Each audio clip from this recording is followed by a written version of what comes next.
नमस्कार। कला एकेडमी के इस चैनल पर आप सभी का स्वागत करती हूँ। आज हम निर्मल वर्मा की कहानी परिंदे भाग 3 का वाचन कर इसके महत्वपूर्ण बिंदुओं को समझने का प्रयास करेंगे। तो चलिए हम इस कहानी का वाचन करते हैं। निर्मल वर्मा परिंदे कहानी भाग 3। डॉक्टर लेटे लेटे बुड़बुड़ाया। मिस वुड ने नीचे झुककर देखा। वह कुहनी पर सिर टिकाए चुपचाप सो रहा था। ऊपर का होठ जरा सा फैलकर मुड़ गया था, मानो किसी से मजाक करने से पहले मुस्कुरा रहा हो। उसकी उंगलियों में दबा हुआ सिगार नीचे झुका हुआ लटक रहा था। मेरी मेरी what do you want?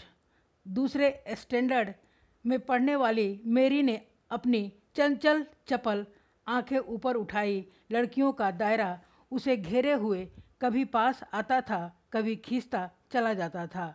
I want blue. दोनों हाथों को हवा में घुमाए हुए मेरी चिल्लाई। दायरा पानी की तरह टूट गया। सब लड़कियां एक दूसरे पर गिरती पड़ती किसी नीली वस्तु को छूने के लिए भाग दौड़ करने लगी। लंच समाप्त हो चुका था। लड़कियों के छोटे छोटे दल मिडोज में बिखर गए थे। ऊंची क्लास की कुछ लड़कियां चाय का पानी गर्म करने के लिए पेड़ों पर चढ़कर सूखी टहनियाँ तोड़ रही थी। दोपहर की उस घड़ी में मिडोज अलसाया ऊँघना सा जान पड़ता था। हवा का कोई भूला भटका झोंका, चीड़ के पत्ते खड़खड़ा उठते थे। कभी कोई पक्षी अपनी सुस्ती मिटाने झाड़ियों से ऊपर नाले के किनारे बैठ जाता था।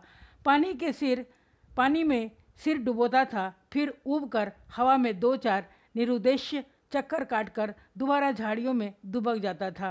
किंतु जंगल की खामोशी शायद कभी चुप नहीं रहती। ये महत्वपूर्ण पंक्ति है और महत्वपूर्ण पंक्तियों के में हमने अंडरलाइन कर दिया है। गहरी नींद में डूबी सपनों से कुछ आवाज़ें नीरवता से हल्के झीने पर्दे पर सलवटे बिछा रही है। मूक लहरों सी हवा में तीरती है, मानो कोई दबे पांव झांक कर अदृश्य संकेत कर जाता है। देखो मैं यहाँ हूँ, लतिका ने जूली के बॉब हेयर को सहलाते हुए कहा। तुम्हें कल रात बुलाया था। मैडम मैं गई थी, आप अपने कमरे में नहीं थी। लतिका को याद आया कि कल रात वह डॉक्टर के कमरे के टेरेस पर देर तक बैठी रही थी और भीतर ह्यूबर्ट पियानो पर शोपा का नॉकटर्न बजा रहा था। जूली तुमसे कुछ पूछना था। उसे लगा वह जूली की आंखों से अपने को बचा रही है। जूली ने अपना चेहरा ऊपर उठाया। उसकी भूरी आंखों से कौतूहल झांक रहा था। तुम ऑफिसर्स मेस में किसी को जानती हो? जूली ने अनिश्चित भाव से सिर हिलाया। लतिका कुछ देर तक जूली को अपलक घूरती रही। जूली मुझे विश्वास है तुम झूठ नहीं बोलोगी। कुछ क्षण पहले जूली के आंखों में जो कौतूहल था वह भय में परिणत होने लगा। लतिका ने अपनी जैकेट की जेब से एक नीला लिफाफा निकालकर जूली की गोद में फेंक दिया। यह किसकी चिट्ठी है? जूली ने लिफाफा उठाने के लिए हाथ बढ़ाया, किंतु फिर एक क्षण के लिए उसका हाथ कांप कर ठिठक गया। लिफाफे पर उसका नाम और हॉस्टल का पता लिखा हुआ था। थैंक यू मैडम, मेरे भाई का पत्र है, वह झांसी में रहते हैं। जूली ने घबराहट में लिफाफे को अपनी स्कर्ट की तहों में छिपा लिया। जूली जरा मुझे लिफाफा दिखलाओ। लतिका का स्वर तीखा कर्कश सा हो आया। जूली ने अनमने भाव से लतिका को पत्र दे दिया। तुम्हारे भाई झांसी में रहते हैं? जूली इस बार कुछ नहीं बोली। उसकी उद्भ्रांत उखड़ी सी आंखें लतिका को देखती रही। यह क्या है? जूली का चेहरा सफ़ेद फग पड़ गया। लिफाफे पर कुमाऊं रेजिमेंट सेंटर की मुहर उसकी ओर घूर रही थी। कौन है यह? लतिका ने पूछा। उसने पहले भी हॉस्टल में उड़ती हुई अफवाह सुनी थी कि जूली को क्लब में किसी मिलिट्री अफसर के संग देखा गया था, किंतु ऐसी अफवाहें अक्सर उड़ती रहती थी और उसने उस पर विश्वास नहीं किया था। जूली तुम अभी बहुत छोटी हो। जूली के होठ कांपे। उसकी आंखों में निरीह याचना का भाव घिर आया। अच्छा अभी जाओ। तुमसे छुट्टियों के बाद बातें करूंगी। जूली ने ललचाई दृष्टि से लिफाफे की ओर देखा, कुछ बोलने को उद्यत हुई, फिर बिना कुछ कहे चुपचाप वापस लौट गई। लतिका देर तक जूली को देखती रही, जब तक वह आंखों से ओझल नहीं हो गई। क्या मैं किसी खूसट बुढ़िया से कम हूँ? अपने अभाव का बदला क्या मैं दूसरों से ले रही हूँ? ये बात लतिका अपने मन में ही सोचती है। शायद, कौन जाने, शायद जूली का यह प्रथम परिचय हो उस अनुभूति से जिसे कोई भी लड़की बड़े चाव से संजो कर संभाल कर अपने में छिपाए रहती है। एक अनिवर्चनीय सुख जो पीड़ा लिए है, पीड़ा और सुख को डुबोती हुई उमड़ते ज्वार की खुमारी जो दोनों को अपने में समा लेती है। एक दर्द जो आनंद से उपजा है और पीड़ा देता है। यहीं इसी देवदार के नीचे उसे भी यही लगा था। जब गिरीश ने पूछा था, तुम चुप क्यों हो? वह आंखें मूंदे सोच रही थी। सोच कहाँ रही थी, जी रही थी। उस क्षण को जो भय और विस्मय के बीच भींचा था, बहका सा पागल क्षण। वह अभी पीछे मुड़ेगी तो गिरीश की नर्वस मुस्कुराहट दिखाई दे जाएगी। उस दिन से आज दोपहर तक का अतीत एक दुःस्वप्न की मानिंद टूट जाएगा। वही देवदार है जिस पर उसने अपने बालों के क्लिप से गिरीश का नाम लिखा था। पेड़ की छाल उतरती नहीं थी, क्लिप टूट टूट जाता था। तब गिरीश ने अपने नाम के नीचे उसका नाम लिखा था। जब कभी कोई अक्षर बिगड़ कर टेढ़ा मेढ़ा हो जाता था, तब वह हंसती थी और गिरीश का कांपता हाथ और भी कांप जाता था। लतिका को लगा कि जो वह याद करती है वही भूलना भी चाहती है, लेकिन जब सचमुच भूलने लगती है तब उसे भय लगता है कि जैसे कोई उसकी किसी चीज़ को उसके हाथों से छीने लिए जा रहा है, ऐसा कुछ जो सदा के लिए खो जाएगा। बचपन में जब कभी वह अपने किसी खिलौने को खो देती थी तो वह गुमसुम सी होकर सोचा करती थी, कहाँ रख दिया मैंने। जब बहुत दौड़ धूप करने पर खिलौना मिल जाता तो वह बहाना करती कि अभी उसे खोज ही रही है, कि वह अभी मिला नहीं है। जिस स्थान पर खिलौना रखा होता, जानबूझकर उसे छोड़कर घर के दूसरे कोनों में उसे खोजने का उपक्रम करती, तब खोई हुई चीज़ याद रहती, इसीलिए भूलने का भय नहीं रहता था। आज वह उस बचपन के खेल का बहाना क्यों नहीं कर पाती? बहाना शायद करती है, उसे याद करने का बहाना जो भूलता जा रहा है। दिन महीने बीत जाते हैं और वह उलझी रहती है। अनजाने में गिरीश का चेहरा धुंधला पड़ता जाता है। याद वह करती है, किंतु जैसे किसी पुरानी तस्वीर के धूल भरे शीशे को साफ कर रही हो। अब वैसा दर्द नहीं होता, सिर्फ उसको याद करती है जो पहले कभी होता था।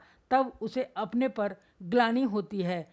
वह फिर जानबूझकर उस घाव को कुदेरती है जो बढ़ता जा रहा है, खुद ब खुद उसकी कोशिशों के बावजूद बढ़ता जा रहा है। देवदार पर खुदे हुए अधमिटे नाम लतिका की ओर निस्तब्ध निरीह भाव से निहार रहे थे। मिडोज के घने सन्नाटे में नाले पार से खेलती हुई लड़कियों की आवाज़ें गूंज जाती थी। What do you want, what do you want. तितलियाँ, झिंगुर, जुगनू मिडोज पर उतरती हुई सांझ की छायाओं में पता नहीं चलता कौन आवाज़ किसकी है। दोपहर के समय जिन आवाज़ों को अलग अलग करके पहचाना जा सकता था, अब वे एक स्वरता की अविरल धारा में घुल गई थी। घास से अपने पैरों को पोंछता हुआ कोई रेंग रहा है। झाड़ियों के झुरमुट से पैरों को फड़फड़ाता हुआ झपट कर कोई ऊपर से उड़ जाता है, किंतु ऊपर देखो तो कहीं कुछ भी नहीं है। मिडोज के झरने का गड़गड़ाता स्वर जैसे अंधेरी सुरंग में झपाटे से ट्रेन गुजर गई हो और देर तक उसमें सीटियों और पहियों की चित्कार गूंजती रही हो। पिकनिक कुछ देर तक और चलती, किंतु बादलों की तहे एक दूसरे पर चढ़ती जा रही थी। पिकनिक का सामान बटोरा जाने लगा। मीडोज के चारों ओर बिखरी हुई लड़कियां मिस वुड के इर्द गिर्द जमा होने लगी। अपने संग वे अजीबोगरीब चीज़ें लाई थी। अपने संग वे अजीबोगरीब चीज़ें लाई थी। कोई किसी पक्षी के टूटे पंख को बालों में लगाए हुए थी। किसी ने पेड़ की टहनी को चाकू से छीलकर छोटी सी बेंत बना ली थी। ऊंची क्लास की कुछ लड़कियों ने अपने अपने रुमालों में नाले से पकड़ी हुई छोटी छोटी बालशित भर की मछलियों को दबा रखा था, जिन्हें मिस वुड से छिपाकर वे एक दूसरे को दिखा रही थी। मिस वुड लड़कियों की टोली के संग आगे निकल गई। मीडोज से पक्की सड़क तक 3-4 फरलांग की चढ़ाई थी। लतिका हाँफने लगी। डॉक्टर मुखर्जी सबसे पीछे आ रहे थे। लतिका के पास पहुंचकर वह ठिठक गए। डॉक्टर ने दोनों घुटनों को जमीन पर टेकते हुए सिर झुकाकर एलिजाबेथ यूगिन अंग्रेजी में कहा, मैडम आप इतनी परेशान क्यों नज़र आ रही हैं? और डॉक्टर की नाटकीय मुद्रा को देखकर लतिका के होठों पर एक थकी सी ढीली ढीली मुस्कुराहट बिखर गई। प्यास के मारे गला सूख रहा है और यह चढ़ाई है कि ख़त्म होने में नहीं आती। डॉक्टर ने अपने कंधे पर लटकते हुए थर्मस को उतारकर लतिका के हाथों में देते हुए कहा, थोड़ी सी कॉफ़ी बची है, शायद कुछ मदद कर सके। पिकनिक में तुम कहाँ रह गए डॉक्टर? कहीं दिखाई नहीं दिए। दोपहर भर सोता रहा मिस वुड के संग। मेरा मतलब है मिस वुड पास बैठी थी। मुझे लगता है मिस वुड मुझसे मोहब्बत करती है। कोई भी मजाक करते समय डॉक्टर अपनी मूँछों के कोनों को चबाने लगता है। क्या कहती थी? लतिका ने थर्मस से कॉफ़ी को मुंह में उड़ेल लिया। शायद कुछ कहती, लेकिन बदकिस्मती के बीच में ही मुझे नींद आ गई। मेरी ज़िंदगी के कुछ खूबसूरत प्रेम प्रसंग कमबख्त इस नींद के कारण अधूरे रह गए हैं। और इस दौरान में जब दोनों बातें कर रहे थे, उनके पीछे मिडोज और मोटर रोड के संग चढ़ती हुई चीड़ और बाज के वृक्षों की कतारें सांझ के घिरते अंधेरे में डूबने लगी। मानो प्रार्थना करते हुए उन्होंने चुपचाप अपने सिर नीचे झुका लिए हों। इन्हीं पेड़ों के ऊपर बादलों में गिरजे का क्रॉस कहीं उलझा पड़ा था। उसके नीचे पहाड़ों की ढलान पर बिछे हुए खेत भागती हुई गिलहरियों से लग रहे थे, मानो किसी की टोह में स्तब्ध ठिठक गई हो। डॉक्टर, मिस्टर ह्यूबर्ट पिकनिक पर नहीं आए? डॉक्टर मुखर्जी टॉर्च जलाकर लतिका के आगे आगे चल रहे थे। मैंने उन्हें मना कर दिया था। किस लिए? अंधेरे में पैरों के नीचे दबे हुए पत्तों की चरमराहट के अतिरिक्त कुछ सुनाई नहीं देता था। डॉक्टर मुखर्जी ने धीरे से खांसा। पिछले कुछ दिनों से मुझे संदेह होता जा रहा है कि ह्यूबर्ट की छाती का दर्द मामूली दर्द नहीं है। डॉक्टर थोड़ा सा हंसा, जैसे उसे अपनी यह गंभीरता अरुचिकर लग रही हो। डॉक्टर ने प्रतीक्षा की, शायद लतिका कुछ कहेगी, किंतु लतिका चुपचाप उसके पीछे चल रही थी। यह मेरा महज शक है, शायद मैं बिल्कुल गलत हूँ, किंतु यह बेहतर होगा कि वह अपने एक फेफड़े का एक्सरे करा ले। इससे कम से कम कोई भ्रम तो नहीं रहेगा। आपने मिस्टर ह्यूबर्ट से इसके बारे में कुछ कहा है? अभी तक कुछ नहीं कहा। ह्यूबर्ट जरा सी बात पर चिंतित हो उठता है, इसीलिए कभी साहस नहीं हो पाता। डॉक्टर को लगा उसके पीछे आते हुए लतिका के पैरों का स्वर सहसा बंद हो गया है। उन्होंने पीछे मुड़कर देखा। लतिका बीच सड़क पर अंधेरे में छाया सी चुपचाप निश्चल खड़ी है। डॉक्टर, लतिका का स्वर भर्राया हुआ था। क्या बात है मिस लतिका, आप रुक क्यों गई? डॉक्टर, क्या मिस्टर ह्यूबर्ट? डॉक्टर ने अपनी टॉर्च की मध्यम रोशनी लतिका पर दी। उसने देखा लतिका का चेहरा एकदम पीला पड़ गया है और वह रह रह कर पत्ते सी कांप जाती है। मिस लतिका, क्या बात है? आप तो बहुत डरी सी जान पड़ती हैं। कुछ नहीं डॉक्टर, मुझे कुछ याद आ गया था। वे दोनों फिर चलने लगे। कुछ दूर जाने पर उनकी आंखें ऊपर उठ गई।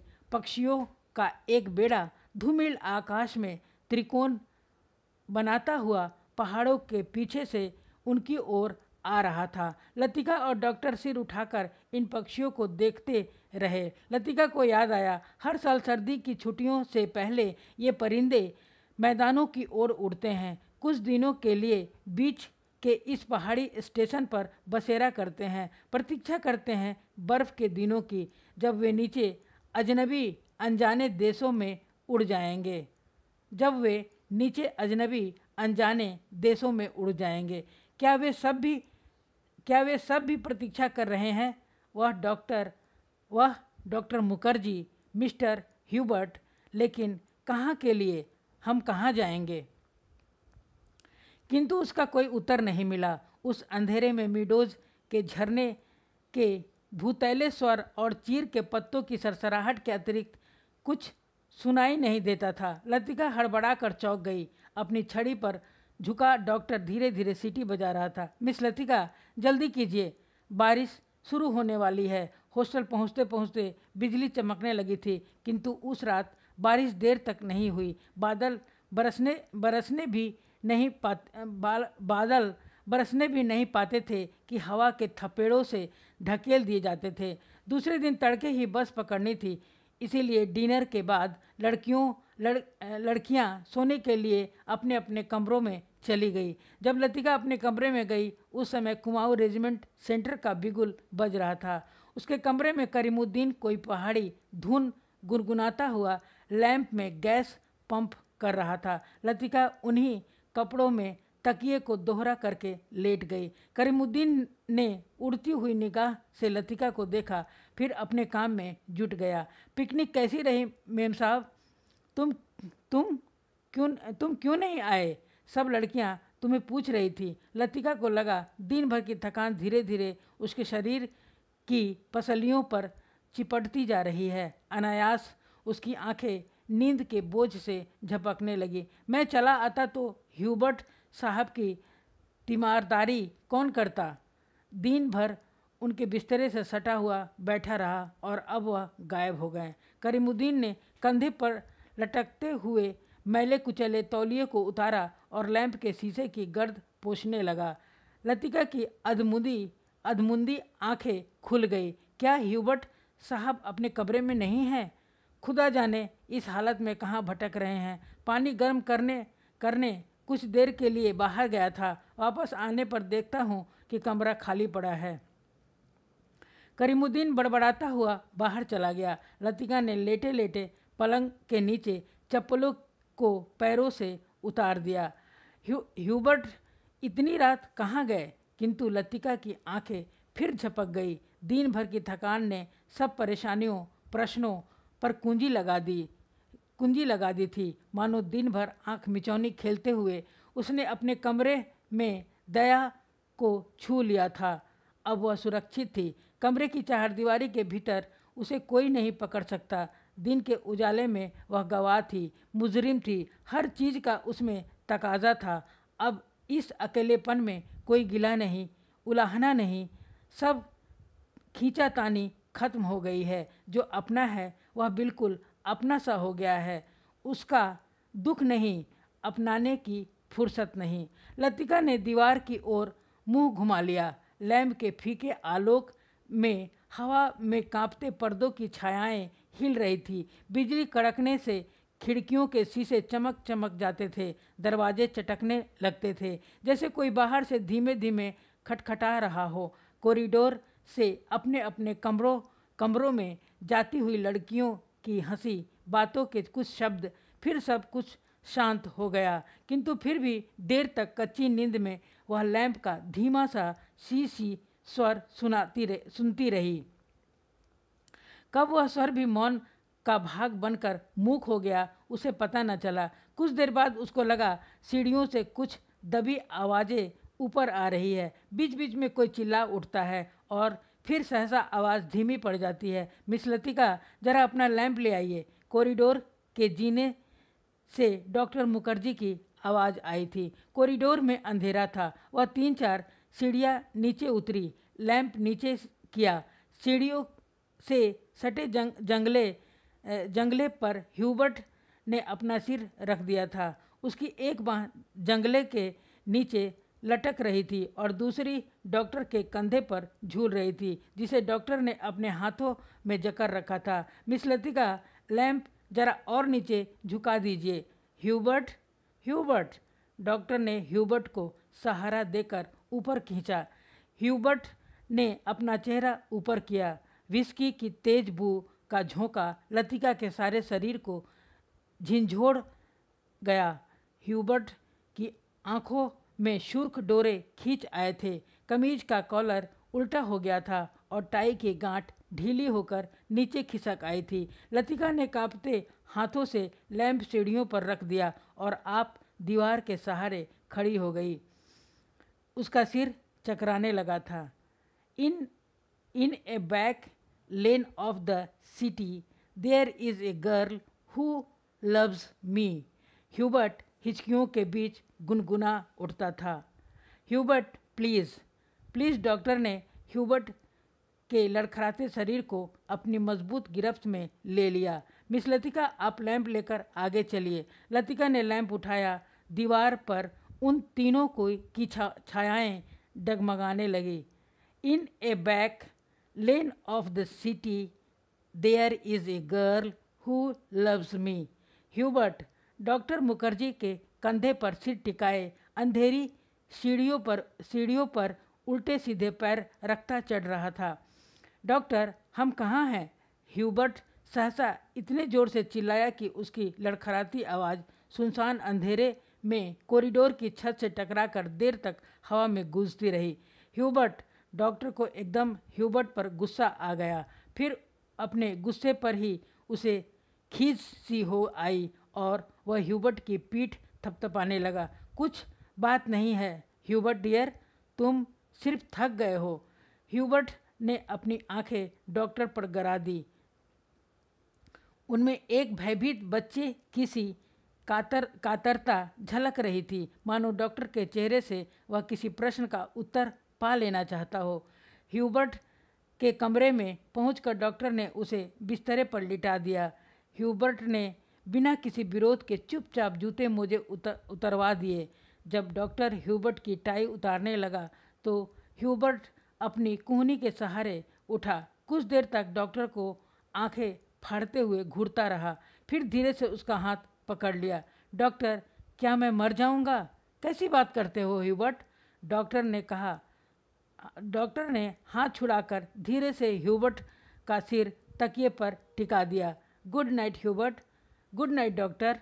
ह्यूबर्ट ने करवट बदल ली। Good night mister Hubert. Latika का स्वर सिहर गया, किंतु ह्यूबर्ट ने कोई उत्तर नहीं दिया। करवट बदलते ही उसे नींद आ गई। कॉरिडोर में वापस आकर डॉक्टर मुखर्जी रेलिंग के सामने खड़े हो गए। हवा के तेज झोंकों से आकाश में फैले बादलों की परतें जब कभी इकहरी हो जाती तब उनके पीछे से चांदनी बुझती हुई आग के धुएं सी आसमान की पहाड़ियों पर फैल जाती थी। आपको मिस्टर ह्यूबर्ट कहाँ मिले? लतिका कॉरिडोर के दूसरे कोने में रेलिंग पर झुकी हुई थी। क्लब की बार में उन्हें देखा था। मैं न पहुंचता तो न जाने कब तक बैठे रहते। डॉक्टर मुखर्जी ने सिगरेट जलाई। उन्हें अभी 1-2 मरीजों के घर जाना था। कुछ देर तक उन्हें टाल देने के इरादे से वह कॉरिडोर में खड़े रहे। नीचे अपने क्वार्टर में बैठा हुआ करीमुद्दीन माउथ ऑर्गन पर कोई पुरानी फिल्म धुन बजा रहा था। आज दिन भर बादल छाए रहे, लेकिन खुलकर बारिश नहीं हुई।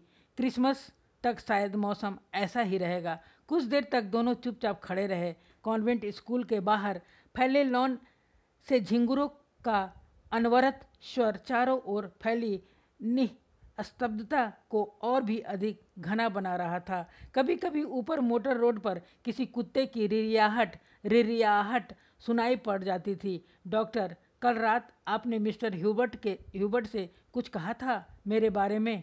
वही जो सब लोग जानते हैं, और ह्यूबर्ट जिसे जानना चाहिए था लेकिन नहीं जानता था। डॉक्टर ने लतिका की ओर देखा। वह जड़वत अविचलित रेलिंग पर झुकी हुई थी।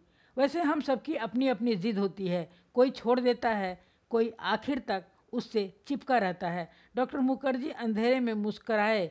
उनकी मुस्कुराहट में सूखा सा विरक्ति का भाव भरा था। कभी कभी मैं सोचता हूँ मिस लतिका, किसी चीज़ को न जानना यदि गलत है तो जानबूझकर न भूल पाना, हमेशा जोंक की तरह उससे चिपटे रहना, यह भी गलत है। बर्मा से आते हुए जब मेरी पत्नी की मृत्यु हुई थी, मुझे अपनी ज़िंदगी बेकार सी लगी थी।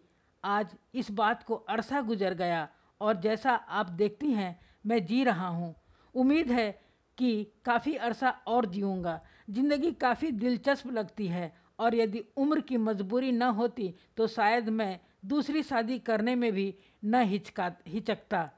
इसके बावजूद कौन कह सकता है कि मैं अपनी पत्नी से प्रेम नहीं करता था। आज भी करता हूँ, लेकिन डॉक्टर लतिका का गला रूंध आया। क्या मिस लतिका? डॉक्टर, सब कुछ होने के बावजूद वह क्या चीज़ है जो हमें चलाए चलती है? हम रुकते हैं तो भी अपने रेले में वह हमें घसीट ले जाती है। लतिका को लगा कि वह जो कहना चाह रही है कह नहीं पा रही, जैसे अंधेरे में कुछ खो गया है जो मिल नहीं पा रहा, शायद कभी नहीं मिल पाएगा। यह तो आपको फादर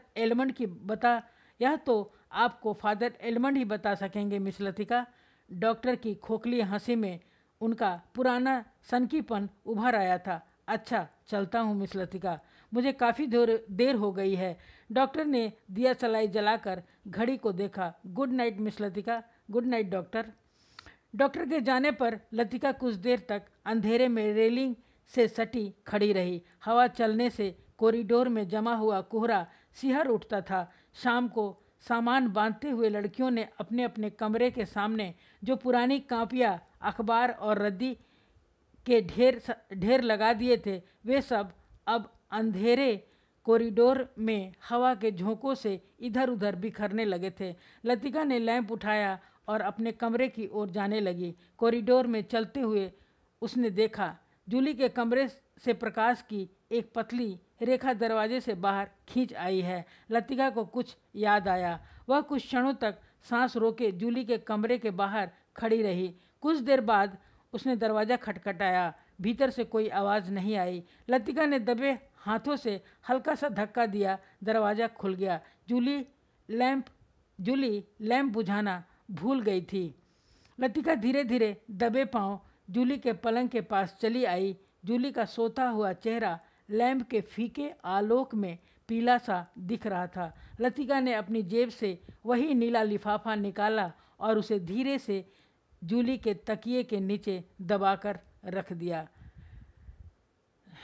डॉक्टर गोपाल राय के अनुसार परिंदे एक प्रतीकात्मक कहानी है। परिंदे टूटते हुए प्रेम का प्रतीक है। आप सबने इस कहानी को सुना और देखा, इसके लिए मैं आप सभी का बहुत बहुत धन्यवाद करती हूँ। कृपया वीडियो को लाइक, सब्सक्राइब और शेयर करें ताकि अन्य विद्यार्थी भी इससे लाभान्वित हो सके। जय हिंद, धन्यवाद।